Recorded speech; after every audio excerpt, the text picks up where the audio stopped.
Returning to the podcast for the third time is Pastor Chuck Baldwin. Pastor Baldwin is an author, former radio talk show host, and former vice presidential and presidential nominee for the Constitution Party, among many other exploits. He's got a great weekly column at chuckbaldwinlive.com, and you can follow his ministry at libertyfellowshipmt.com. Welcome back to Geopolitics and Empire, Pastor Baldwin.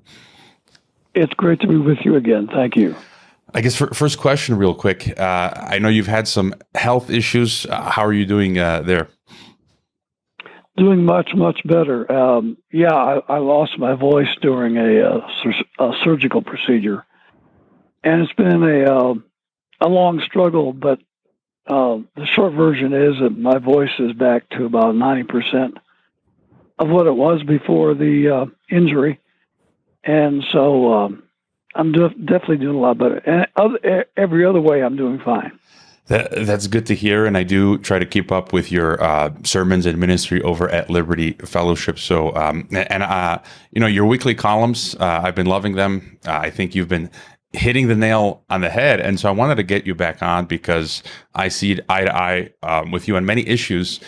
And I guess the first is I wanted to start by getting your thoughts on the Trump administration, which I guess as of late I've been calling the New World Order administration. They've done a 180-degree turn on everything and are literally pushing the technocratic world government agenda, North American integration, North American Union, working with Elon Musk, pushing brain chips, EVs, 15-minute freedom cities, you name it. And so in one of your columns you wrote titled "In Science We Trust," you warn, quote, "The impending introduction of Elon Musk's technocratic-dominated governmental system being launched under Trump is more dangerous than almost any of us realize." You wrote a subsequent column titled "Trump and Musk Pushing America Toward a Mass Surveillance State Run by Technocrats." So could you sort of break this down for us? What do you see going on here? Well, this is one of the most, if not the most, underreported story that not just the mainstream media, but the alt media is ignoring. It's really amazing. In fact, to be honest with you, I'm not a technocrat and I'm not an economist, and that's not my forte. So I tend to not follow those subjects as closely as I do several others.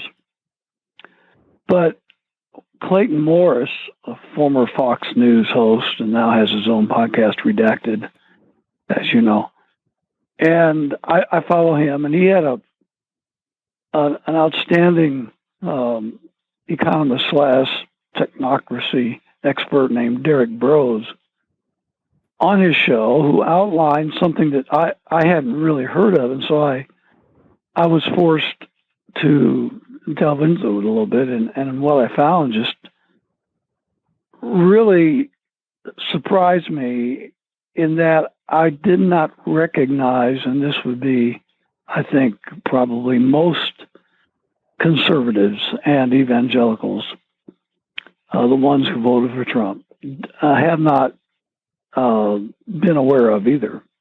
And that's what you're talking about, the technocracy movement that's well-trenched in Trump's administration, which I knew that he had surrounded himself with several billionaires.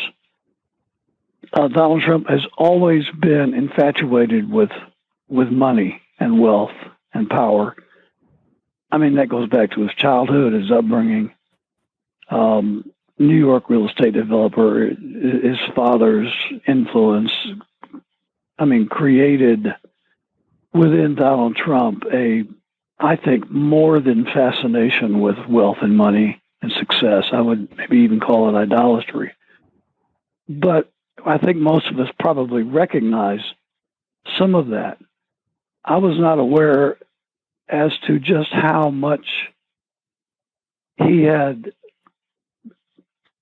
brought that mentality into his political administration until I realized that the sheer number of billionaires that Trump has put in his administration, overwhelmingly so, to the point that no other president has even come close to selecting the number of billionaires that he's selected, and he's given them a great authority within his administration.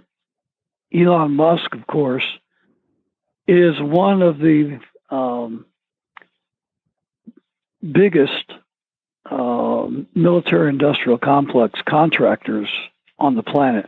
And that's another thing that people don't realize about Musk is that he not only is he into outer space and rockets and, you know, cars and all those kind of things, but he's also very much a part of the military-industrial complex, which anytime you talk about that, you're always talking about the surveillance state. And Musk is very much a part of that movement. And then you have to look at the influence that Peter Thiel, maybe Mr. Technocracy himself, has had in the Trump administration, who is now very much a partner within that technocratic system within the Trump administration. Thiel, by accounts that were quoted by Bros and others, was the chief reason why Donald Trump selected J.D. Vance as his vice presidential nominee.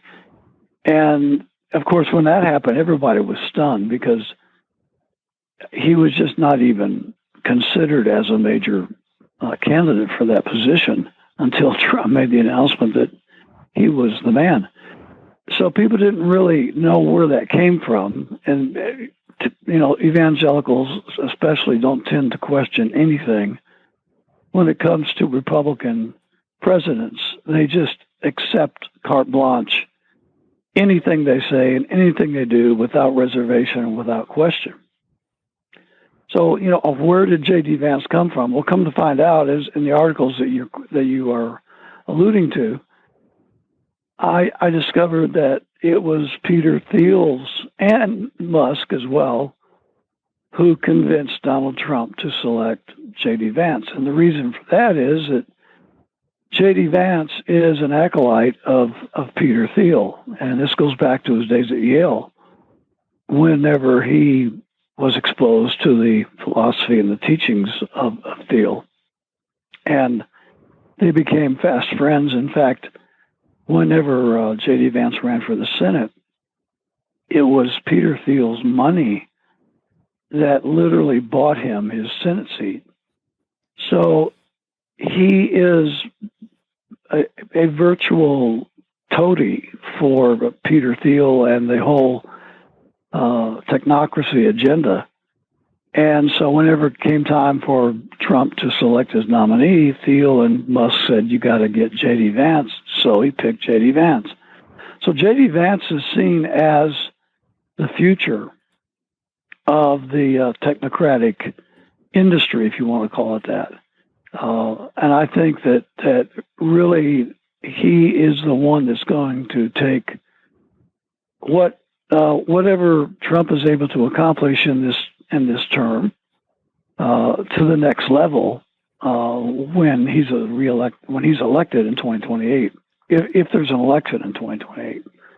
So you put those things together, and then you realize the agenda of the technocratic movement, and it really becomes foreboding. You go back. The thing that really I was stunned to learn is that the technocracy agenda really started back in the 1930s. So we're talking about pushing 100 years ago when all this first began. And the grandfather of Elon Musk was one of the movers and shakers of the technocracy movement back in the mid-1900s. And so that movement foresaw, just for the sake of your listeners who, like me, was uninformed on this, and so I did a little bit of research. You know, people say, well, what's wrong with technocracy? You know, everybody's up for improvement, and you know, AI can do such wonderful things, and technology can do such wonderful things, but all that's true. But the agenda of the technocracy movement itself goes far beyond machinery taking the jobs from human beings. It envisions a governing system that, in a sense, takes the place or replaces government. They see government as an inefficient system, and they believe that their genius in technology can literally take the place of government, which they find to be archaic, out of date, inefficient, blowsome, and all those kind of things, and that they can do so much better. So, to envision this, what you're talking about is getting rid of the governmental system as we know it under our Constitution, which the Constitution created a governmental system in our Constitution that is complex and burdensome, and they did that on purpose. The idea of our Constitution and our view, the American view of liberty, is that government and the people that are in charge, no matter what they call themselves, the leaders of a nation, tend to accrue more and more power into themselves. Nature of human nature, the greed factor, the power factor, the wealth factor, the success factor, put it all together. You give man power and he wants more power. And the more power he gets, the more power he wants. And so the idea of the American governmental system was to make the workings of government secure freedom instead of stealing freedom. You had to slow down the process, and you needed to complicate the process of governing so that automatically created checks and balances, which would not allow the powerful people in leadership to accrue power to themselves quickly. That was the concept. So that's why we have a legislature composed of two branches. We have a court system independent of the legislature. We have a executive independent of both the legislature and the judicial.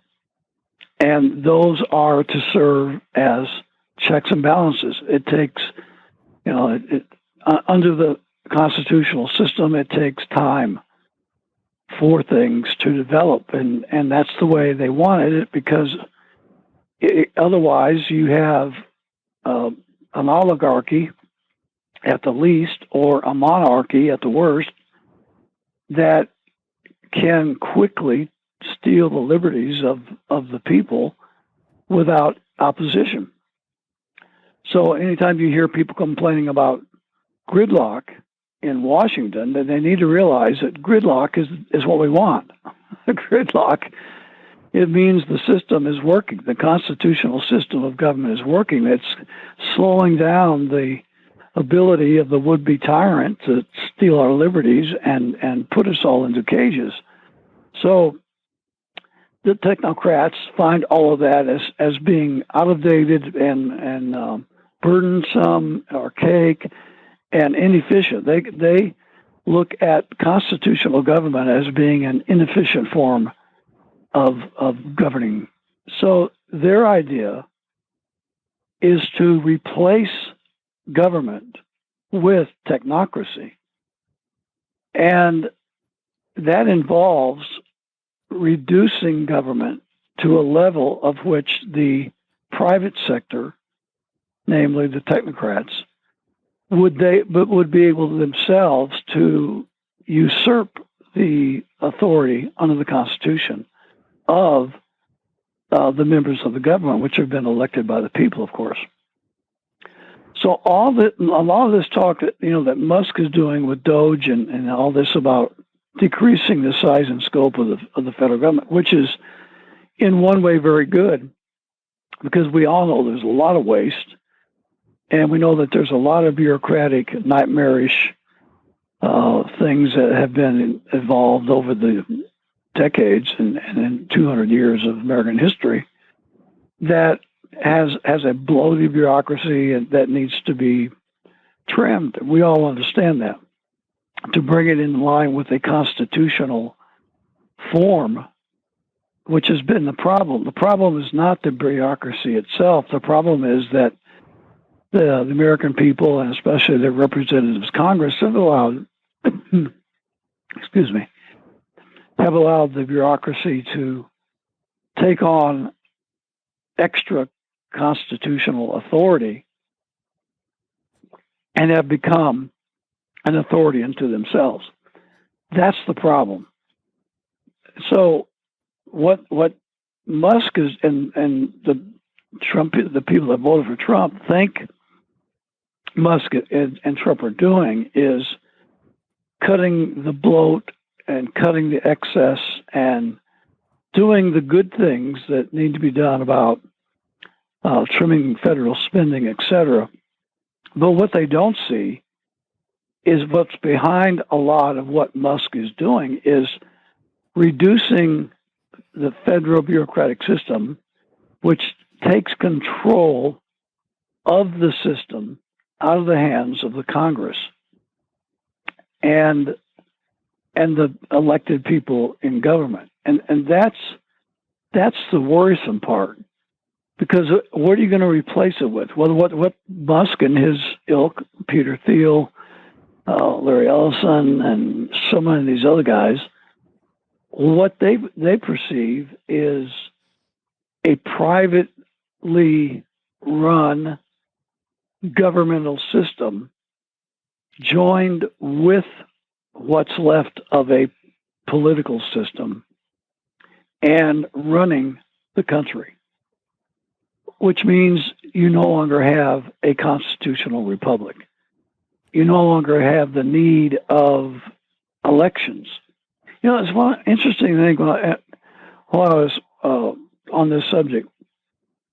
You remember back in the summer of last year when Trump had a evangelical rally in West Palm Beach, and he was encouraging all these evangelicals to get out and vote in November, and he said something very peculiar, and hardly anyone in the media has really seriously questioned it. And it's interesting what he said, and what did he mean is a question that's still in the back of my mind. Whenever he was encouraging these folks to get out and vote, he said, just one more time, you're just going to have to vote one more time, my dear, beautiful Christians, in his typical Trump language.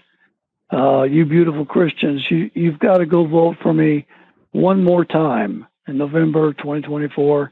And then after that, you won't have to vote again. Well, what did he mean by that? You won't have to vote in 2028. Well, there's been no explanation from Trump, and there's been no inquiries from the media. What do you mean, no more elections?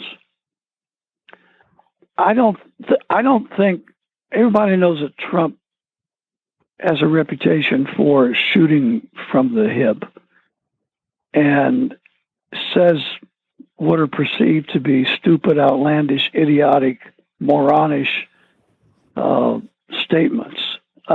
Just whatever comes to his mind, and I'm sure there is some of that to Trump. I think he is, in some ways, spontaneous and doesn't think through what he says, and I think there is a lot of truth in that. However, I do think there's another side to it. I think that Trump is saying what people are whispering in his ear, but the things he's saying are so outlandish that people don't realize that this is not just Trump's vivid imagination, but it's actually things that he's being told in private by the Musk and the Thiels and the Ellisons of the country that are sharing with him their agenda of this technocratic run country.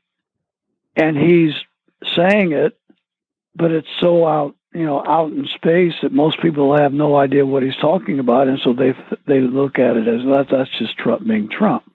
Well, yeah. But the stuff about go ahead. Yeah, if I can just get you then to extrapolate a bit further, because and I think what you're talking about is called algocracy. Back in 2020, I was on record saying that COVID, what I thought was the main purpose of it was to bring in global algocracy, because I was reading the white papers of some of these transhumanist technocrats, and they were saying we want a world government surveillance state run by AI software, run by algorithm, and they call it algocracy, and it's very similar to technocracy. And you have Vance coming out and saying we have to take Greenland, they want to take Panama, they want to integrate Canada, they want to integrate Mexico. That's the old North American Union agenda. The Mexican government is on board. They have to be discreet about it at times. Canada, we got Mark Carney, the consummate Bilderberg Davos globalist man. And just to go one step further, this is my biggest fear. What we're discussing here, this technocracy, this algocracy, this total surveillance state. It's a digital concentration camp. They're talking about real ID now. Tony Blair, he's got an institute, and he's pushing hard digital IDs out there in the UK. One of his advisor for his institute, they're playing the social media, and he came out and did a clip the other day, and he said, digital ID is not about government control. And I'm like, come on, are you serious? and just to add a bit of a biblical layer here, I mean, the way this is all going, it just seems like this is what the Bible is talking about. And I think in our last interview during COVID, we touched on this with what was going on during COVID, and it's like the beast system, because people getting debanked. You're going to have to ask permission for every single thing you do, for traveling now, for digital passports, payments, you name it. So just, if you extrapolate, do you see this sort of morphing into that, what the Bible speaks of? Well, you're exactly right. And I share your view on the COVID experiment totally. And I echoed what you were saying during that period myself. And the thing about Greenland and Panama and going down into South America, this was, and Canada, this was, when I first heard it, like everybody else, I thought, wow, where in the world does that come from?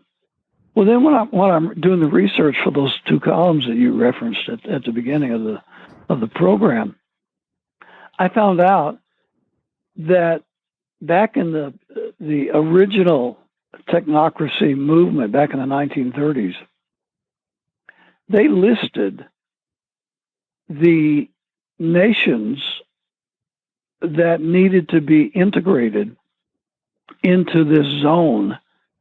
And the idea is to, in a nutshell, and I'm trying to be as simple as I can on this, because it get bogged down sometimes, and it becomes really difficult to filter. But they foresee the world, the future world, the technocratic world, the AI world, call it whatever you want, divided into 10 zones. And we would be, where we are in the United States and the Western Hemisphere and the Americas, we would be in zone 1. And then the rest of the world would be cut up into 11 other zones. So, I mean 9 other zones. So it'd be a total of 10 zones. So you would not have individual nations anymore. Nationhood would be obsolete and not existent. And there would be, on top of this zoned planet, you would have a governing board of technocrats. Everything would be run by technocrats. And then at the top of the boards, you have very simple here, but you'd have a board for zone 1, a board for zone 2, a board for zone 3. These would be, the guys of the committees that would get together and decide what that zone should do, should not do, et cetera, et cetera. But then above those 10 zones, you would have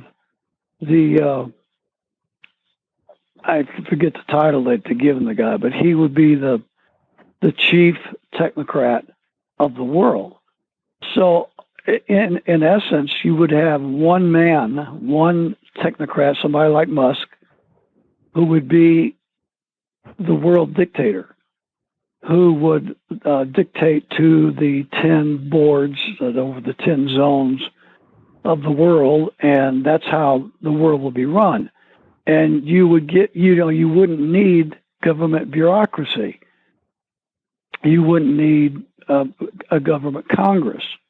You wouldn't even need a government president. You would not need all of the cumbersome elements that go along with, especially in freedom, a constitutional republic, all the checks and balances, all the systems. You got states, you got counties, you got cities. Each part has their own governing structure. States can be their own check and balance on the federal government as well. You've got governors that can make decisions independent of Washington, D.C. You've got states that can make decisions independent of Washington, D.C. You've got, all kinds of local and county governments that have influenced the overall policies of the state. So this is a very elaborate, complicated, deliberately so, system of checks and balances down from the mayoral system all the way up to the president of the United States. You've got layer after layer after layer after layer of government, all designed to slow down the tyrannical ambitions of the people in power and give liberty and opportunity to prevail over the power hungry. And it's worked in America for 200 years. And the last several decades that we're having these issues is because we've gotten away from the constitutional system. So, but the technocrats hate that because it slows down their ambition for power. And so this idea about integrating Greenland, Canada, the United States, Panama, and now Trump has also talked about South American countries. People will be shocked to know, they go back and I can read my columns to get a start, but you can read the resources that I use in the column. And they will show you that this was the plan of the original technocratic movement back in the 1930s. They were talking about annexing the United States with Canada, Greenland, Panama, and other South American countries back in the 1930s. And so when Trump gets up and says that, and we all go, man, Trump's a nut. Where in the world did he get that? Well, he's not a nut. He's been listening to Peter Thiel. He's been listening to Larry Ellison. He's been listening to Elon Musk. They're telling him about this global agenda that's been in the works since Musk's grandfather was talking about it in the early to mid 1900s. And this is still the agenda. So everything that Trump is talking about with Greenland, Canada, Panama, the United States being integrated, that's all a part of the technocratic agenda that goes back almost 100 years. Yeah, and I do want to get your thoughts as well on Israel-Gaza before we run out of time. But I did want to add, it's just shocking how fast this is all going. Argentine president yesterday came out and he said, Milei, that Russia, the U.S., and China will establish distinct zones of influence under the emerging New World Order. That's literally what you're talking about. That's literally straight out of George Orwell's 1984, where he talks about 3 zones or 3 regional unions that rule the world. And, to transition a bit to Israel-Gaza, you also wrote about this plan to replace the UN with an organization of 70 nations. And my reading is that League of Nations was world government 1.0, UN was world government 2.0 with its Bretton Woods system. They say that, Bretton Woods 2 was with the delinking of gold from the dollar and entering the petrodollar system. And there's talk, many papers talking about this, globalist papers saying they're looking for a world, Bretton Woods 3.0, so a new global economic system, and I think a world government 3.0. So there are some, there are different games at play here. There's BRICS. They're talking about upgrading the UN. there's an organization called the Democracy's 10, and then what you bring up, the Organization of 70 Nations. And so I think we're moving again towards this. They're updating the operating system, so to speak, I think, to get to this new, more centralized global technocratic government. And so if you want to tell us about this Organization of 70 Nations, and then as well as your thoughts on what's happening in the Middle East. Yeah, boy. Yeah, when you talk about the global economic system, I think we both know that what they want is a digital currency, and that's the whole idea, is to get rid of the dollar bill, to get rid of cash totally, and everything would be contracted digitally. And part of this technocracy movement again is that's you don't hear people talk about, but I just want to stick on this point just for one more thing. Elon Musk, back in 2000, was it 17 or 18? He attended a World Government Forum in Dubai, and he made a speech in which he said he supported the universal income idea that came out of the original technocracy movement back in the 1900s. And what that involves is everybody on the planet, or in each zone, take it zone by zone, would be given a guaranteed monthly income. No more and no less. And the figure that was thrown out back in the early days was $1,000 a month. So everybody would be granted $1,000 a month to live on, and nobody would have any more than that, and nobody would have any less than that, except the technocrats, of course. So Musk came out in his speech in Dubai and said he favored that. He believed that was a good idea, and that was what was coming in the future. So keep that in mind. These guys are looking for total control over the lives of people worldwide. And of course they guise it in flowery terms like, well, now there'll be no poverty. Everybody will be on the same. They say that they despise fascism, they despise communism, they despise Marxism, communism. They say that they despise all. They talk in their speeches about how much they despise it. But what they are talking about is just another form of the above. It is just another brand of tyranny. It's under a different name. It's under a different economic system, but it's still the same result. It's enslaving the world, and that's still the idea that they want to do. And when you talk about the global economy, let's remember that the goal here is to put the entire planet on a digital currency, which of course now everything you spend, no matter how small, is observed and recorded by whoever it is that's in charge of this system. You have no freedom of the movement of money whatsoever. You will spend exactly what you are told to spend, and then they can monitor how you spend the money, and they can say, okay, well, you're watching or you're listening to this program that we're on now, and well, we don't like that program. That's politically incorrect, or that's hate speech. That's anti-Semitic. They can put whatever term they want on it, and then they'll take away the money that you spend for that phone, for that phone or that cell call or whatever it may happen to be. They can control what you watch.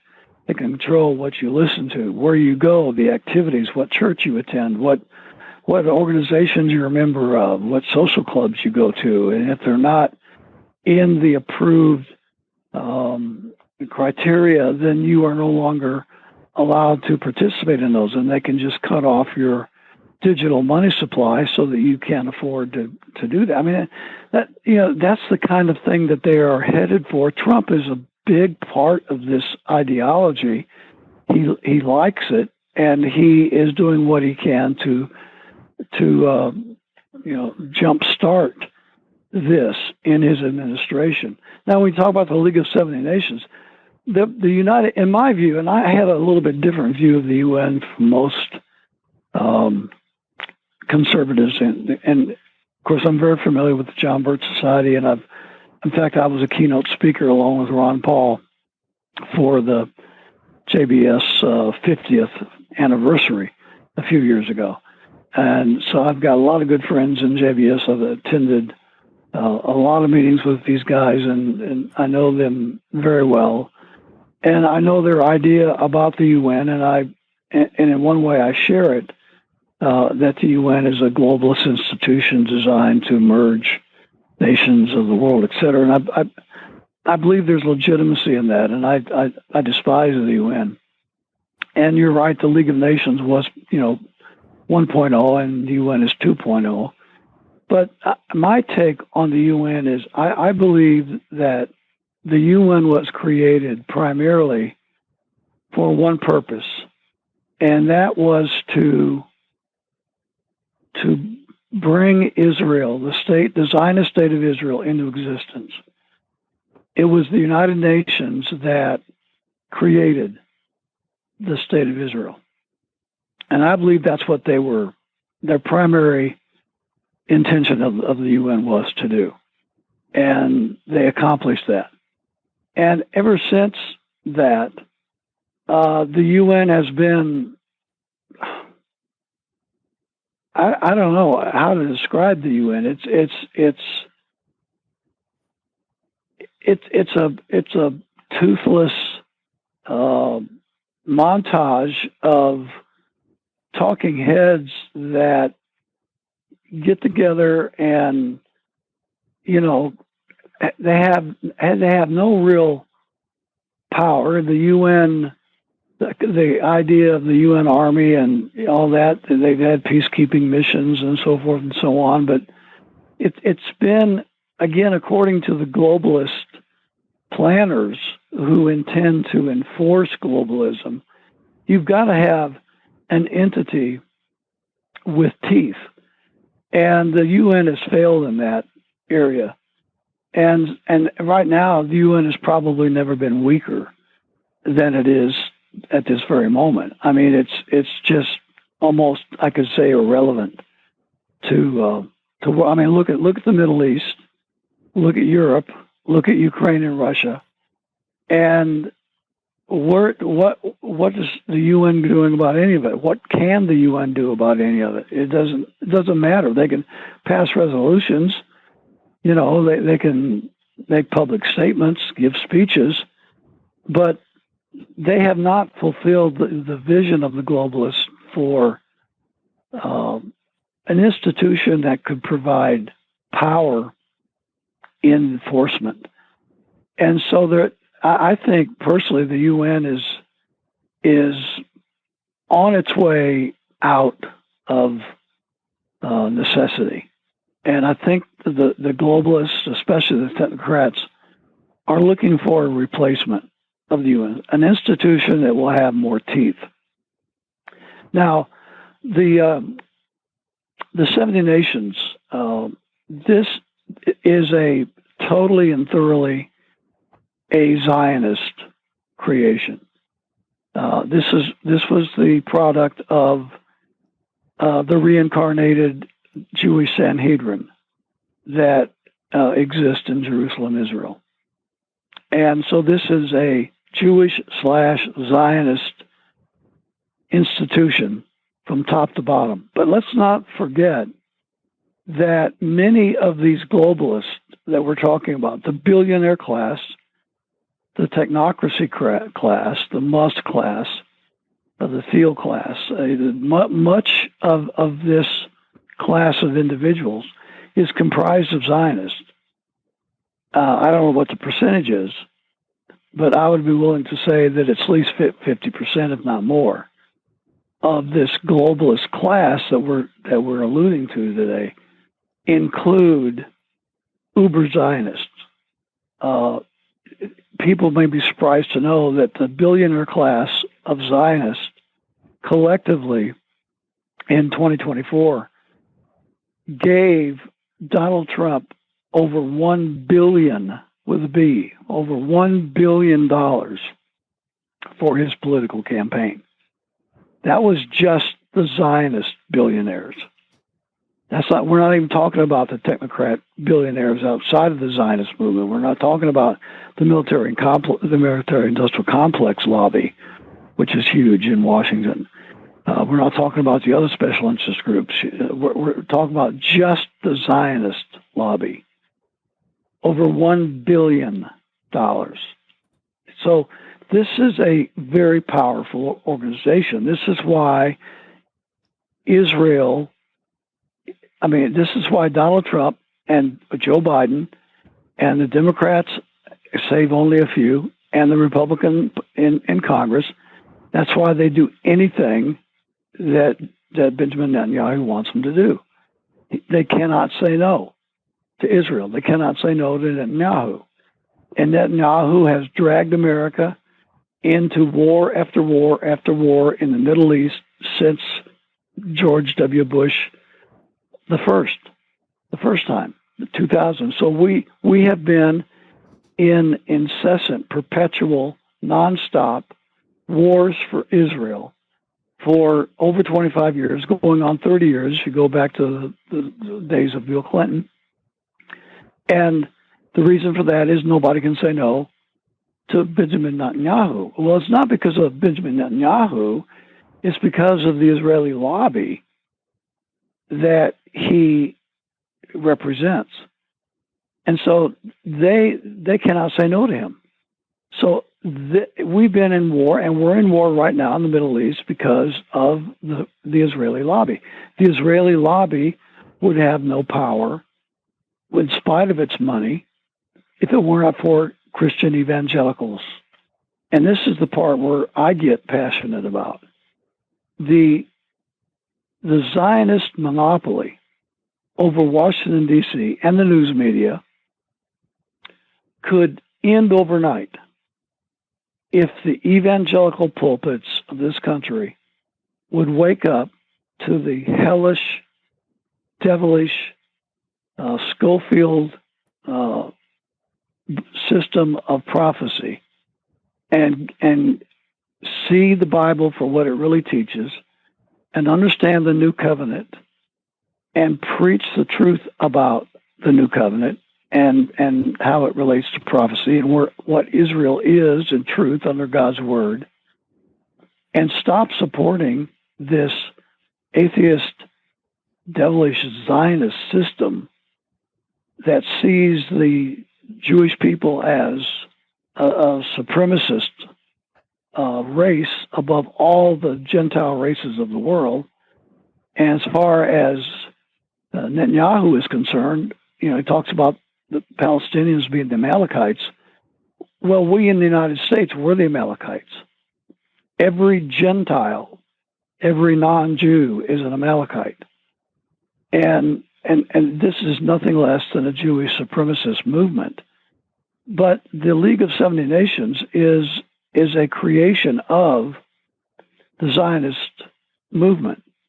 And they see this as a replacement for the United Nations because they're frustrated with the UN. They come out with things against Israel, and they talk about peace, and they talk about the genocide in Gaza, and they don't like that.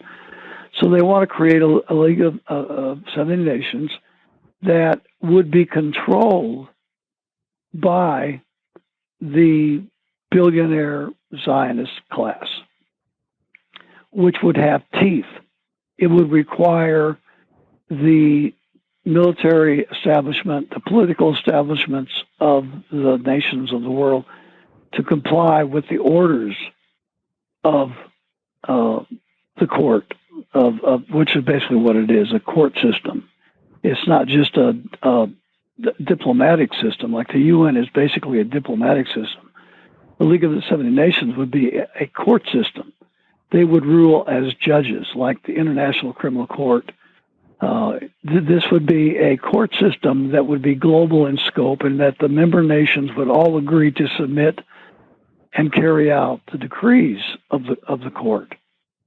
So that is what they envision. President Trump has been invited to come to Jerusalem and to discuss the creation of the League of 70 Nations. There's been no word from the White House that he's going to go do that. But that's the idea. So and when you take into account that at least 50% of the technocrats are Zionists, you can't just brush this aside as irrelevant and say, well, that can never happen, that's science fiction. You just really can't do that, because the money and the people involved in this movement are so wealthy and so powerful. And I believe that the League of 70 Nations and what's going on with the technocracy movement with Musk and Thiel and these guys in the Trump administration, I believe they're all connected. I mean, look at Trump. He is 1,000% Zionist. You know, he's the most Zionist president America's ever had, and he doesn't mind admitting that. And when you combine his enthusiasm for the technocracy movement and this whole idea of the unification of the world under these technocrats and the zones and the super technocrat at the top of the chain, and you look at, you know, all of that integration of nations and the loss of nationhood and the loss of government, and so when I'm getting ahead of myself, when Musk talks about cutting back all these bureaucracies at the federal level, everybody's going, yay. But what he's talking about doing ultimately is reducing the size of the government to the point that it can be taken over by the private sector, which is the technocrats. So the private sector will become the bureaucracy.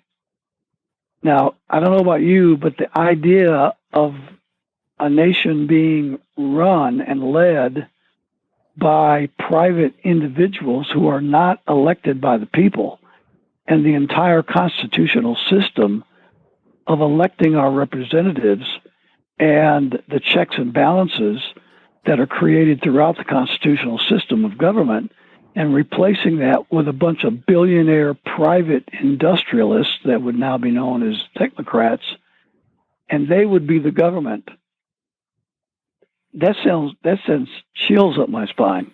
That's another way to put it is they are downsizing representative government or whatever is left of the system. I mean, they're going to throw the baby out with the bathwater, and then and many of our daily lives today are run by these private systems. You know, Google phones, Apple payment systems, you know, private banks, fintech like PayPal, and then, you know, I've been taken off of Patreon. I can't use it anymore. Private, you know, decision by private company. Well, the government told them to do that, or PayPal, and so it's just, as you say, by the whim of anyone, for whatever reason, we can be unpersons, and as Edwin Black, my past guest, says, we become non-entities. We become zombies in the system, ghosts in the machine.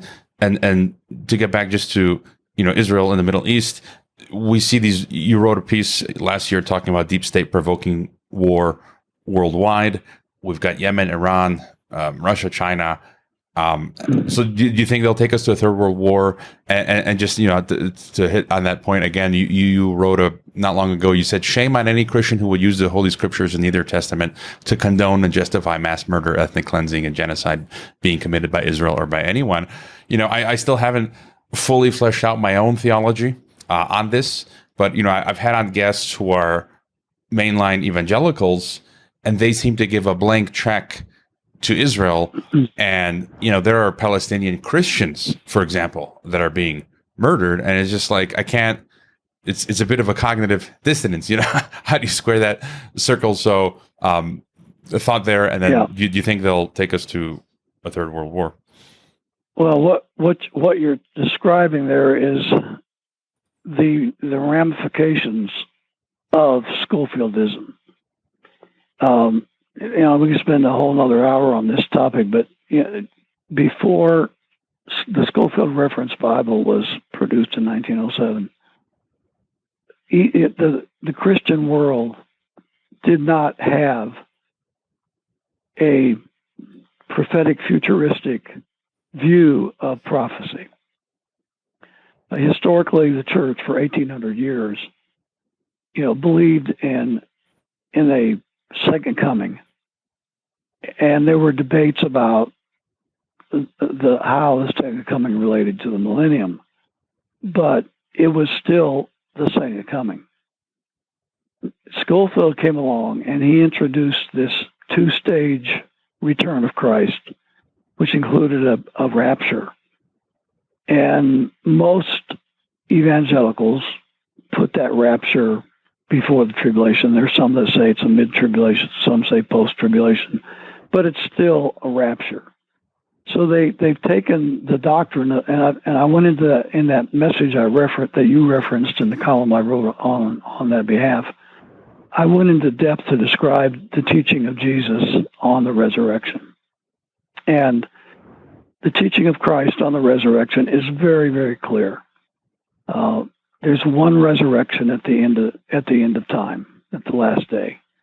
And that was the historic Christian belief until Scofield came along. And it's interesting that the first public mention of a two-stage return of Christ, including stage one being a rapture, was in 1830 in Glasgow, Scotland, and when this demon-possessed trans-channeler named Margaret MacDonald, they had a prophecy conference in Glasgow in that year, and somehow she was invited to be a speaker, and she went into a trance on stage and trans-channeled this two-stage return of Christ, which included a imminent rapture. That's the first time that there's a public record of that doctrine ever being introduced. Now, that's 1830. So from the time of Jesus and the apostles until 1830, this doctrine was never heard of, never taught. Scofield was a contemporary of the great pastor Charles Spurgeon. And Spurgeon warned people, the Christian people at that time, that Scofield was teaching heresy and they should avoid it at all costs. And his view was it would warp and ruin the church if people heeded to it. And unfortunately, they did. But the reason for that, first things back up and give you the chronology. So a guy named John Darby heard MacDonald's trans-channel prophecy idea. He picked it up, and he started the Plymouth Brethren. So that gave it a denominational recognition. And then a disciple of Darby, he was the one who taught Scofield the doctrine. And of course, Scofield himself was a scoundrel. I mean, he was a fake lawyer. He gave himself a law degree that he never earned. After his so-called conversion, he gave himself a doctorate of divinity degree, which he never went to a Bible college of any kind. He was a huckster. He spent 6 months in jail for fraud. He left his wife and his two little girls. This is back in the mid-1800s. No welfare, no Social Security, no Medicaid. He just left his wife and two little children for another woman, and so he was a family deserter, and he went from one scandal to the next, one scheme to the next, one con to the next. That was Scofield. And so when he came upon this new prophecy doctrine, then he began to promote it, and that became his claim to fame. Eventually, he got connected to the Lotus Club in New York City, which is the most exclusive club of its kind at that time. I mean, you had to be somebody of extreme wealth or extreme notoriety to even be considered for membership.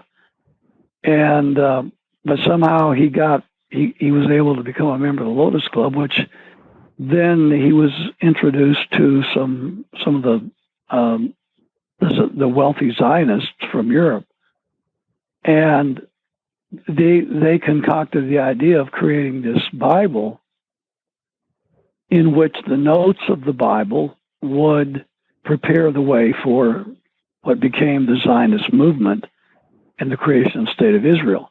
The Zionists at that time were already very much planning the Zionist state. They didn't know where it was going to be at that point. They finally settled on Palestine, but that was not the original location being discussed. But they found but the point is that the Zionists in the late 1800s, they were already well into their planning for the creation of the Zionist state. But they knew that they had to have the support of the Christians in America, or it would never work. And so Scofield was the perfect medium by which to present this to the evangelical world, especially in America. So they printed Oxford Press, and the Zionists paid for it. And along with others, I don't think Scofield was smart enough to write most of the notes that are in it, although his notes are not, in my opinion, not very scholarly. But nevertheless, he along with the Zionist benefactors, printed the Scofield Reference Bible. And here's the thing that made it so successful. I know we're going over, but this is all very interesting. Why did the Scofield Bible become so popular? Is the question. I've heard Christians say, "Well, it's because it was of God. This was God's word. God unveiling the truth to Scofield and all this nonsense." No, it wasn't anything like that. It was the commentators before Scofield. If you go back, and I don't read modern commentaries. I find them to be so shallow they're a waste of my time. But I do delve deeply into the commentators of pre-20th century, especially when you get 1800s, 1700s, 1600s, 1500s. Those are the ones that I read. And before Scofield came along, the guys that wrote their commentaries, they had such a reverence for the Holy Scriptures that they dared not to put their notes on the same page with the Word of God, because they were in such awe of the Scriptures themselves, and they felt it would be blasphemous to put their words, the words of mere man, on the same page with the Word of God. So they wrote their commentaries separately. So in order to study the commentary with the Bible, you had to have a copy of the Bible open, and then you had to open the Bible commentary, and then go back and forth, look at the Bible, then look at the commentary, back and forth, back and forth. And that's how they wrote their commentaries. But again, because of their reverence for the Bible. Well, Scofield, he didn't have reverence for anything. And they came up with the idea, look, this is a cumbersome way of reading the commentaries. You got to have two books open at the same time, and you got to look back and forth. So they came up with the idea of, let's put Scofield's notes on the same page with the Bible. And that's how the Scofield Reference Bible was created. And the convenience of that, of being able to have one book, and you open the book and you have the Word of God on one column of the page, and on the other column of the page you have the notes of the commentator. In this case, Scofield. So when that was printed by Oxford Press, and when that was introduced to the seminaries and colleges of the United States, it was an instant hit, not because of the notes, but because of the convenience of the book. Oh, wow, you don't have to have two books. That system, that putting that in one Bible, in one form, it transformed Bible commentaries. And it was the first one, and so it became an instant success. It traveled from the seminaries and the Bible colleges to the pulpits, from the pulpits to the churches, from the churches to the radio programs to television programs, printing presses, Christian schools at the elementary and high school level, etc. And so today, 80% of evangelicals, they may not use the Scofield Bible anymore, but all of the commentaries since then, the vast majority, have mimicked Scofield's notes on prophecy. I don't care whether it's the Ryrie Study Bible or the John MacArthur Study Bible, or I don't care what study Bible you have. They all regurgitate the Scofield prophecy notes. And so that's why it permeates America today. And so this idea that Zionist Israel is a recreated or resurrected Old Testament Israel is wholly and completely historically inaccurate. It has no basis in history. It has no basis in church history. It has no basis in theology. It came into existence in 1907 with the introduction of the Scofield Reference Bible. And it's now become the doctrine of evangelicalism. This teaching that current Israel is a resurrected Old Covenant Israel, which it's not. There is not going to be a resurrected Old Testament Israel. Old Covenant Israel was abolished by the cross of Jesus Christ. The New Covenant has arisen with the destruction of Jerusalem, and it will never, ever be resurrected. There is no prophecy that says it will. Now, people accuse people like me of being, what they call it, replacement theology proponents, and that's ludicrous too. That there's no such thing as replacement theology. Nothing can replace Old Covenant Israel. Jesus said, I come to fulfill. I came not to destroy the law. I came to fulfill the law. So what we're talking about is fulfillment theology, not replacement theology. Christ fulfilled the Old Covenant. The Old Covenant was a precursor to the New Covenant. It was a symbol of, it was a shadow of that which was to come. Everything was in type, and everything was in preparation for the coming of Christ and the New Covenant. So once Christ came and fulfilled the law, the Old Covenant was abolished. And you find that in the book of Ephesians, that the Old Covenant has been thoroughly abolished. It's no longer germane. We live under the New Covenant. We live under the law of liberty. Now, we don't live under the law of Moses. The book of James says very clearly, we live under the law of liberty. That's the law of grace. It's the law of the New Covenant.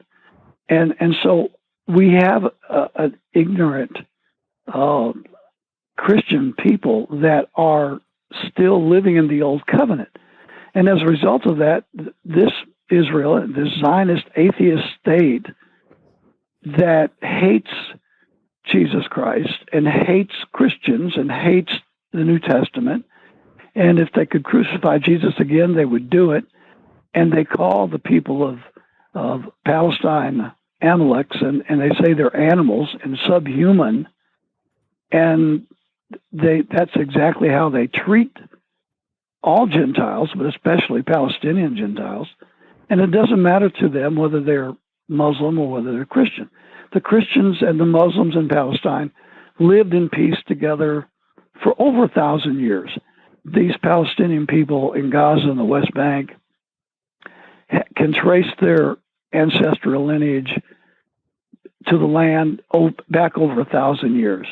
A lot of those families that are being decimated, destroyed, and displaced have title to the land that go back over 1,000 years. I mean, think about that. I mean, how many people do you know that can trace a family lineage back to a piece of real estate for 1,000 years? But that's the history of the Palestinian people.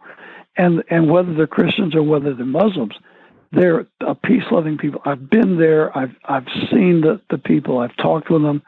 I've had fellowship with them. I've preached in their churches. I've broken bread in their homes. I've been with them in small gatherings. I've been with them in large gatherings. The Palestinian Christian people are some of the sweetest, kindest, most compassionate Christian people on the planet.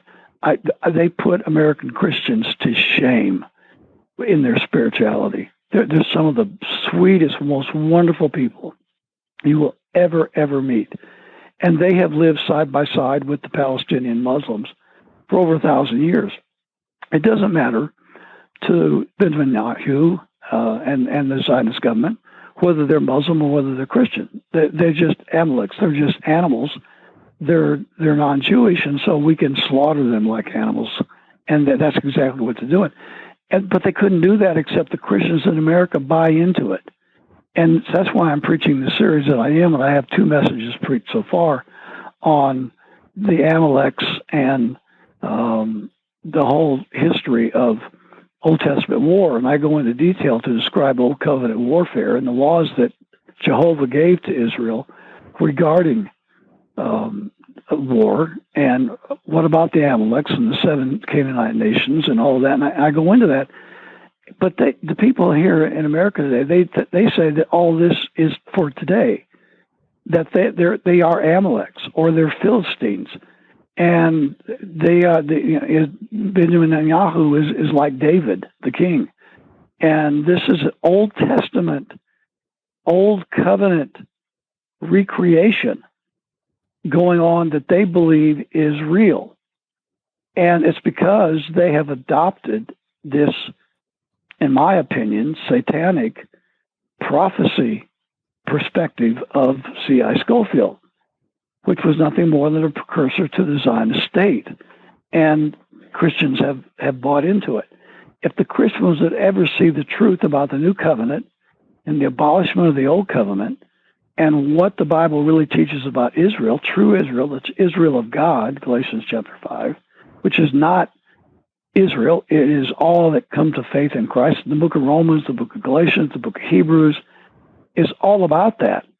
It's all about the fact that the children of Abraham are the children of faith in Jesus Christ, that we are the children of Abraham through faith in Christ, that the seed of Abraham that was mentioned in Genesis 12 was fulfilled in Jesus Christ, and you read that in Galatians chapter 3, verse 16. It's very clear that the fulfillment of God's promise to Abraham in Genesis chapter 12 was Jesus Christ, and Paul spells it out in Galatians chapter 3, specifically verse 16.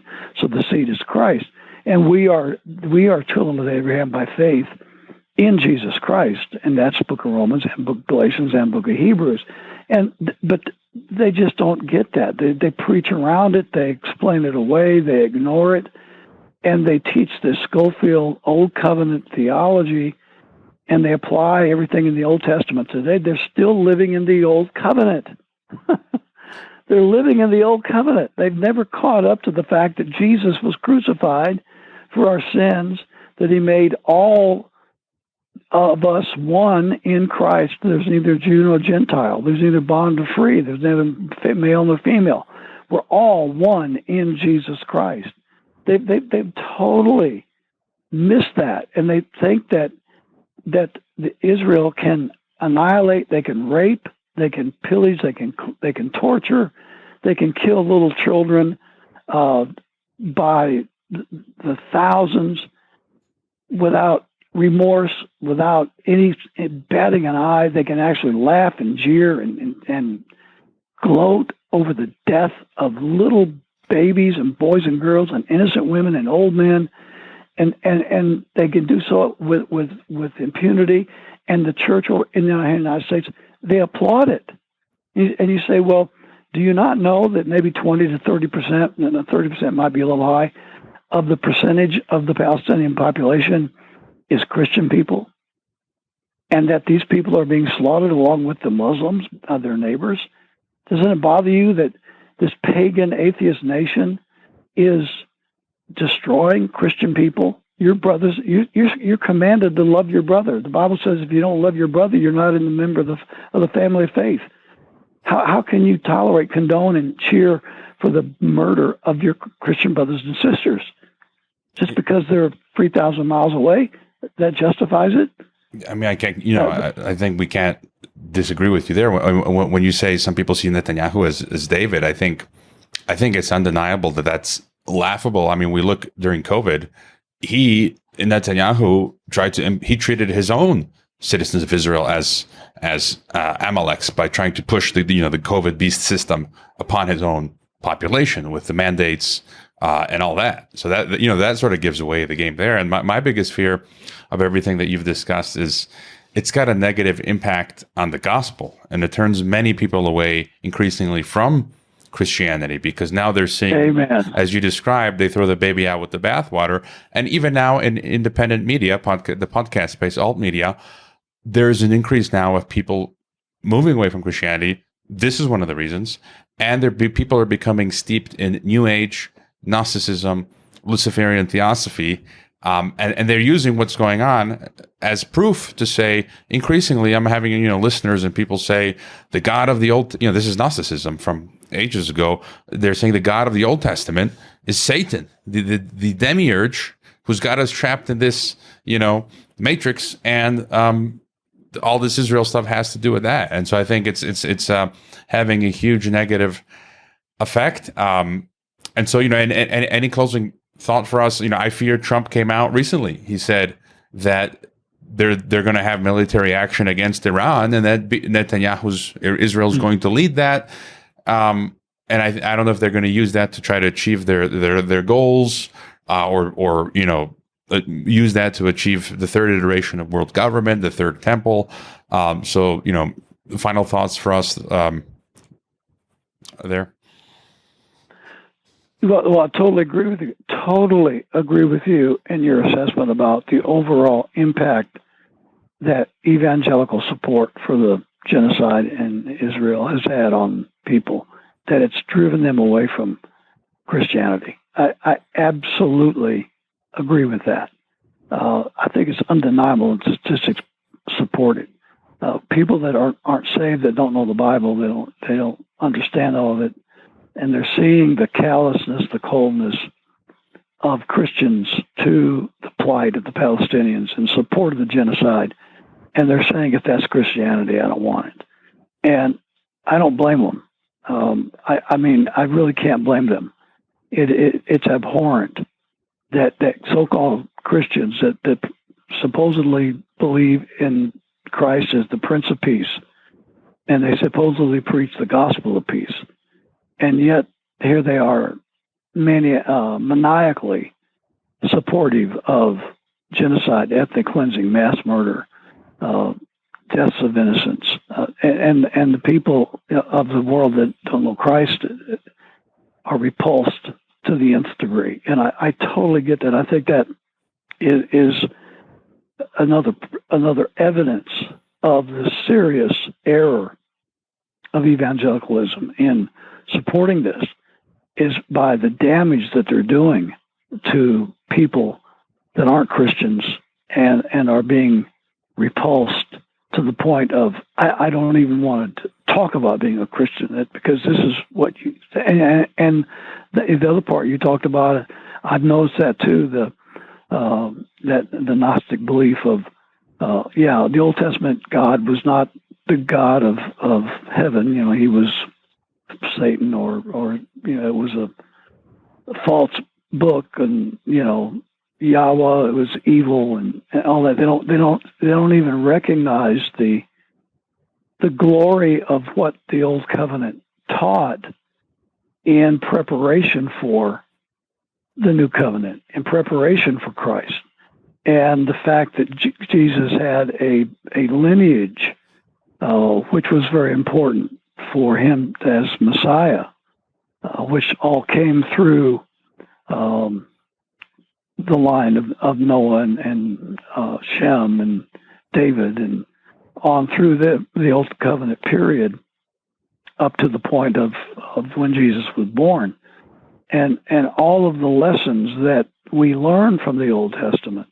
My final message in my series on the Amalekites, I'm going to bring a message about the lessons that we learn from the wars of the Jews and the Old Covenant. And there's some tremendous lessons that we're going to learn about the Old Covenant, and the heinousness of sin and the righteousness of God, the holiness of God. All these things that we've lost in our church today. We have such a shallow message, all about me. It's all about self-absorption and self-esteem, and it's just such a pitiful, anemic gospel. The holiness of God, the righteousness of God are hardly ever discussed, and people don't even understand the righteousness of God. If you don't understand the righteousness of God, you can't understand sin. You can't understand your own need for Christ and his righteousness. You can't understand the grace of God in Christ's sacrifice on the cross and the new covenant grace that God has extended through his salvation. But you can't even understand that if you don't understand the lessons of the Old Testament and the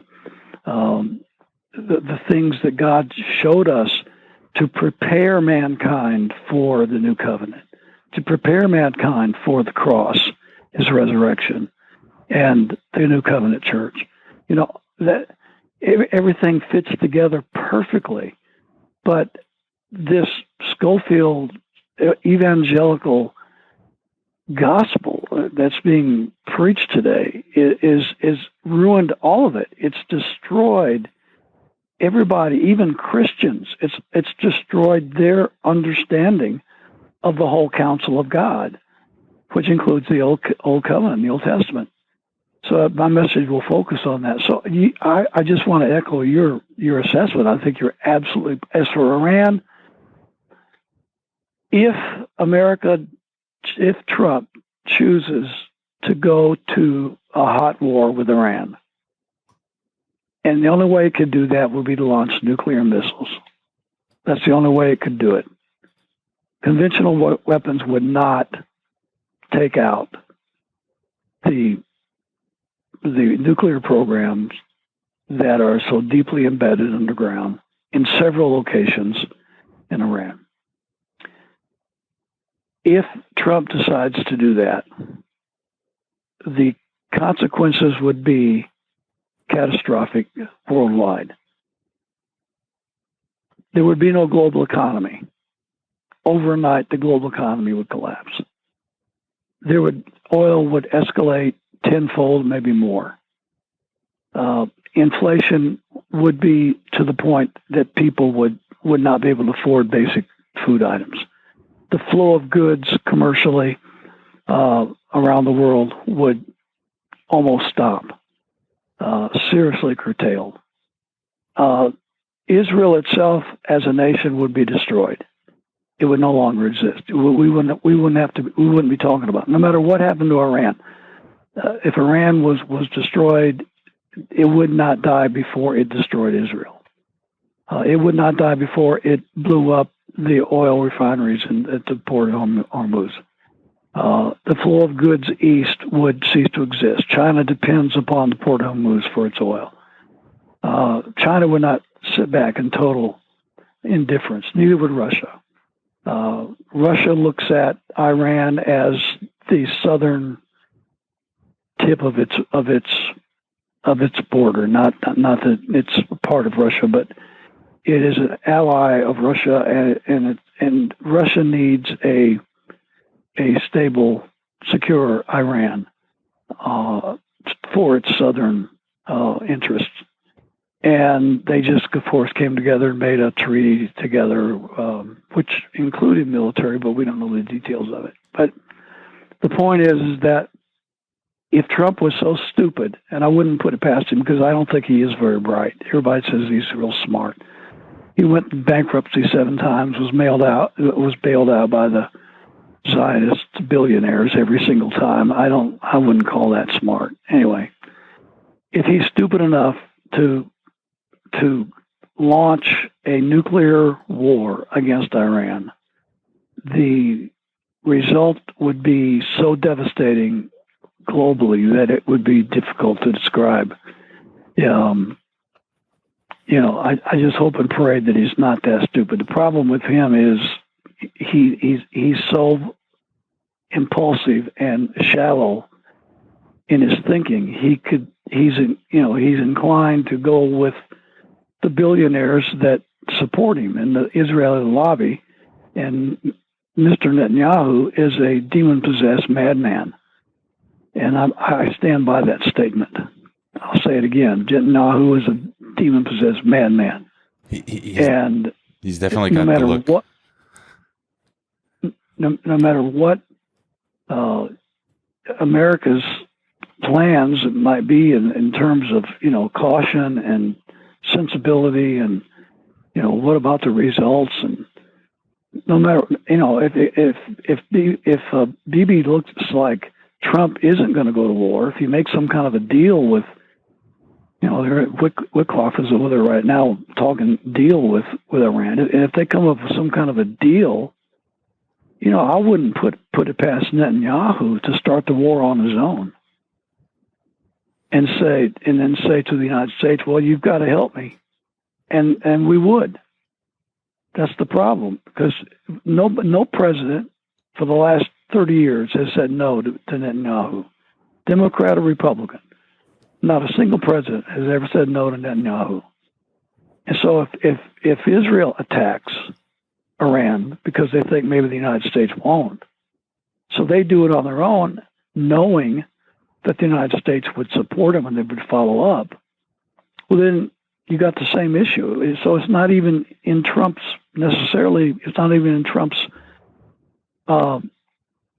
capability to do or not to do. I mean, at the end of the day, Netanyahu could be the one to start and trigger this thing, and the United States would just follow, because it stupidly follows Israel no matter what. And so the result will be the same. It would be global war. It would be a global economic collapse. It would be hyperinflation to the degree that no one could even possibly imagine. It would cause panic worldwide. I mean, you will forget the stock market, forget the stocks and bonds, forget the trading systems. They would disappear. Yeah, it would. But you got guys like Pete Hegseth at Department of Defense, who is a Zionist idiot, who says that he's training his 3 boys to fight for Israel. What kind of father is that? Who trains training his own sons to go fight for a foreign government, and he gets up on national television and brags about it. He's got tattoos all over his body, about for Israel, and the whole mantra of Zionism. He's the Secretary of Defense. Rubio, Zionist. Every single key position of Trump's leadership are Zionists, and they're all telling him, go to war with Iran, go to war with Iran. Nobody's even thinking about how much capability do we have to follow through with this and fight a war that's 5 or 6,000 miles away. And Iran is a strong military nation. They have supersonic weapons that the United States does not have, that the United States cannot stop, that Israel cannot stop. If there was any kind of a military action, Iran would launch thousands, not hundreds, thousands of hypersonic missiles on Israel and on U.S. bases. How many bases do we have? 30, 40, 50 bases in the Middle Eastern region. We've got, 3 battleship, 3 carrier groups in the Mediterranean Sea. Every one of those is a target within range of the hypersonic missiles of Iran. They would all be gone. Thousands of American troops would be killed. The Israeli nation would cease to exist. It would forever cease to exist. Iran could completely destroy Israel. And that's what they're talking about. Let's go to war with Iran. And nobody's thinking about consequences. So, I mean, your guess is as good as mine as to what they will do. But I'm just telling you that if they do what they are braggadociously saying that they want to do, it will be disaster for the world. You mentioned going to war for a foreign country, Hegseth. At this point, I don't think I'd even go to war for my own countries who've tried to democide us in the past couple of years. So, and I'll just sort of end with the theme that's been throughout our conversation, whether it was the technocracy or Zionism. You know, it's sad to have seen so much so-called alternative media now become mainstream media, abandoning their previous dissident postures and being corralled, you know, into the globalist zeitgeist, and you know, many conservatives and evangelicals being fooled. And so even, you know, when I challenge these the status quo, I get negative feedback on the socials from some of the conservative listeners, but you know, so be it. It's been a great conversation, Pastor Baldwin. Where you know, I'm subscribed to your email list, to your channels, your YouTube. If you want to tell us about your, you know, any final thought, as well as where the best places to find your projects and all that. Yeah, I have two main websites. LibertyFellowshipMT.com. That's the fellowship site for where all my sermons are located. My preaching is live streamed every Sunday afternoon at about 2:30, approximately 2:30 p.m. Mountain Time, and we have thousands of people that watch us live online. And of course, this is Resurrection Sunday coming up. So anyway, so we have that. Of course, we archive all of my sermons on LibertyFellowshipMT.com, so you can go back for years and years and look at topics. I have several prophecy packages on some of the things we talked about today. I have 3 packages on Israel, 31 messages on what is biblical Israel, what is not biblical Israel. I have messages about Scofield. I have messages about all the things that we've been talking about. I have documented with scripture and history and so forth. That's Liberty Fellowship, MT, which is short for Montana.com. And then my other site is Chuck Baldwin Live, all one word, chuckbaldwinlive.com. That was the name of my my national radio talk show that I had for so many years. And on that page is where my columns that you talked about are posted. So all of my syndicated columns are there. We have news sites that I follow there. Interviews like this interview that we're having today will be up there on that page. So anything that's relative to my work outside of Liberty Fellowship is on my page, chuckbaldwinlive.com. So these are the 2 places that you can go to find my work. And I just want to say, I know it's been a year or so since we talked, but you know, you do such great work. Your voice it's becoming more and more important because, as you said, so many conservatives / evangelicals are being caught up with all this globalist system in one way or the other. And of course, whether it's Zionist or technocratic or whatever it is, it's still part of the same thing. And so the voices of reason and the voices of truth are becoming so rare that every voice becomes so much more important. And I would put you in that category. Your voice is so important because you are consistent with your convictions and beliefs on truth and freedom and liberty and constitutional government and the principles of God and natural law and so forth. That I just want to applaud you for your courage and your endurance to keep on fighting the fight. So, well, God bless you, man. Thank you for that. It's been a decade consistently putting out this podcast and now trying to do it full time. So far, so good. And encourage everyone to sign up to the email list. All the links are in the description, and subscribe as well to the YouTube channel, Liberty Fellowship. And again, thank you for coming back on the podcast, Pastor Baldwin. Yes, sir. Glad to do it, and wish you all the best.